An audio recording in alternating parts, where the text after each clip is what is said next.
નમસ્કાર મિત્રો, આજે આપણે આવી ગયા છીએ સ્થિરમન ગણેશ મંદિરે, જે ઉજ્જૈનમાં ગઢકાલિકા મંદિર પાસે સ્થિત છે।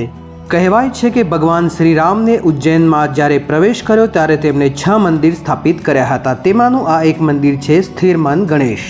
શ્રી સ્થિરમન ગણેશ ઉજ્જૈનમાં સ્થિત એક ખૂબ જ પ્રાચીન ગણપતિ મંદિર છે। આ મંદિર અને ગણપતિની વિશેષતા એ છે કે તેઓ મોદક કે લાડુથી પ્રસન્ન થતા નથી।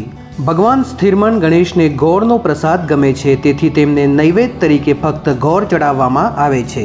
એવું કહેવાય છે કે જ્યારે રાજા વિક્રમાદિત્યનું મન અસ્થિર થયું હતું ત્યારે તેમણે ખોટા નિર્ણયો લીધા।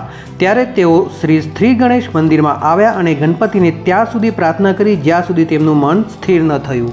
એવું માનવામાં આવે છે કે મંદિરની પાછળની દિવાલ પર ઊંધી સ્વસ્તિક બનાવીને કોઈ ઈચ્છા કરવાથી મનની ઈચ્છા પૂર્ણ થાય છે। ઈચ્છા પૂર્ણ થવા પર ગોળ અને નાળિયેર અર્પણ કરવામાં આવે છે। મંદિર પરિસરમાં એક ગૌશાળા પણ આવેલી છે, ત્યાં તમે ગાય માતાને ઘાસ ખવડાવીને પુણ્ય કમાઈ શકો છો। તો મિત્રો, જ્યારે પણ તમે ઉજ્જૈનમાં મહાકાલેશ્વરના દર્શને આવો છો તો ચમત્કારી સ્થિરમન ગણેશના દર્શન કરવાનું ન ભૂલશો।